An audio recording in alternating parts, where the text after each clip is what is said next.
When everything's on the line, just how far are you willing to go? Would you push yourself further than you've ever done? Give up everything for your team, your country? Give everything you've got for a small chance of glory? Commitment? Loyalty? Strength? Passion? But is it ever enough once that final whistle blows?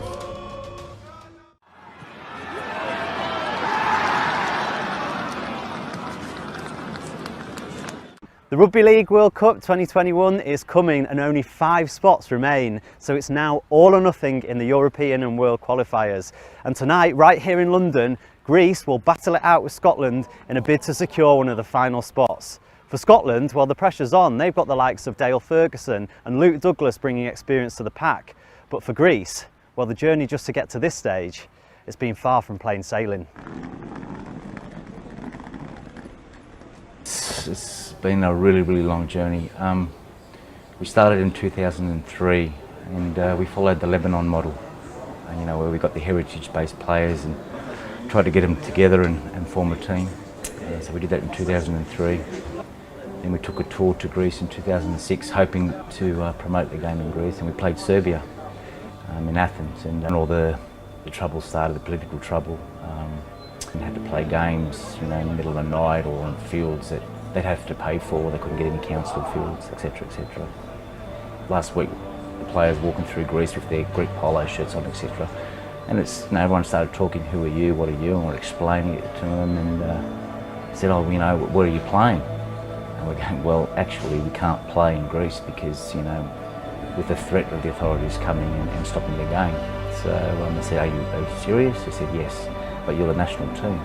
The Greeks are built to play rugby league, they're big, they're obviously wrestling, all that sort of stuff, and they like the contact. But every time we come, it's like rugby league at its raw stage, when you played for your jersey and you don't get paid. You're playing for your country, and you do anything to play for your country. Some of the players have actually paid near half their wages just to be here from Australia. It's back to when you were a kid. Why did you play the game? Because you enjoyed it and you had fun. And I always try and promote that. And really, they're not playing for money, are they? So it's pretty easy to promote that. But I just want to get my job right, Captain means nothing if you're not playing well, so for me it's super simple. I just got to know my role, and if my role's on point, then there's a good chance that I'd be leading well. So for me, that's my big focus, is to make sure that I'm playing well and the rest will look after itself. I guess we've been together for the best part of a week now, and there's only so much that you can do in a week, but we couldn't expect anything more than what we've done over the last 7 days. But hey, when we get on the field, it's all business as usual, 13 blokes having to go for their country. Every morning of game, I send a letter to my grandparents and thank them for their sacrifices. That's kind of like the note to self that it's game time, and that's when I start to switch on.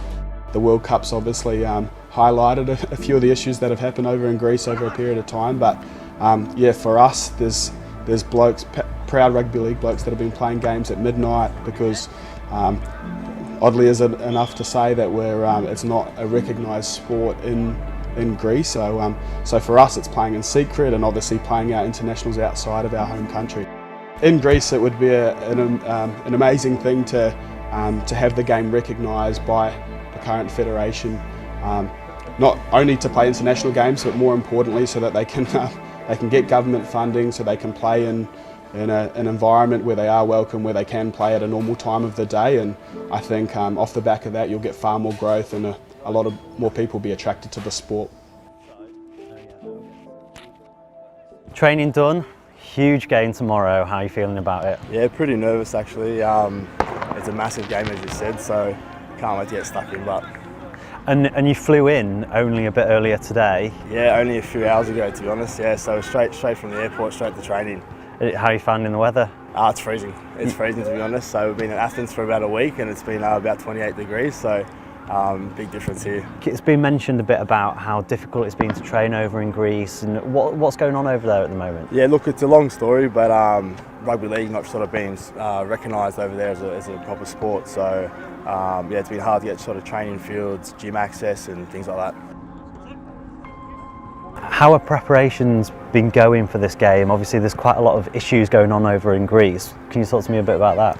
Yeah, it was just a couple of people that are involved in politics, and they don't want the best for the game, and obviously doing some things for themselves and not the greater good, and obviously that puts the good people that are working here, that doesn't give them access to money and things like that, which makes it hard for us. So basically, we've just all the players are putting in financially, and just doing our best and coming up with a team to represent Greece. And obviously we want to be at the World Cup, and that'll be a massive stepping stone for the nation. I think it'll be the first World Cup. So. And what does it mean to you to be putting on that Greek shirt? Yeah, look, obviously it's very, it means a lot to me. Every time I hear the national anthem, I get goosebumps, and it's my grandparents lived here. A couple of my grandparents have passed away, so for me it's extremely special. And I don't even think we spoke about me playing for Greece Rugby League. Didn't really know about it, and to be honest, it wasn't a goal of mine because I didn't really think that it kind of existed. But when I figured out that avenue was there, I took it, and I want to do the best and help try and lead the boys and get that World Cup. There's just 10 minutes till kick-off, and it's crunch time for Scotland and Greece. If Scotland win here tonight, then they're through to the Rugby League World Cup in 2021. But if Greece win, well, it throws the whole group into a three-way tie with just one game to go.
Scotland have done it. They've secured one of the last spots in the World Cup back here in England in 2021. But for Greece, it isn't all over yet. They've got a crunch tie against Serbia to decide their fate next week.